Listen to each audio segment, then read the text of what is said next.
Ipinahayag ng Philippine National Police na palalakasin nito ang ugnayan sa mga komunidad bilang bahagi ng hakbang upang matugunan ang tumataas na kaso ng suicide sa bansa.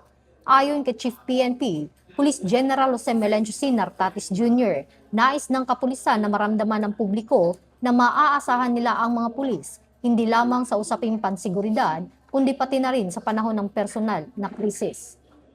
Binigyang din ng PNP na mahalaga ang pakikipag-ugnayan sa komunidad upang mas mapalapit ang loob ng mamamayan sa kapulisan at mahikayat ang mga nangangailangan ng tulong na lumapit at humingi ng suporta.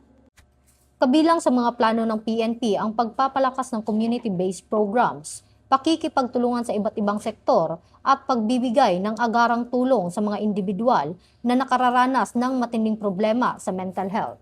Ito ang bagong PNP para sa bagong Pilipinas, serbisyong mabilis, tapat at nararamdaman.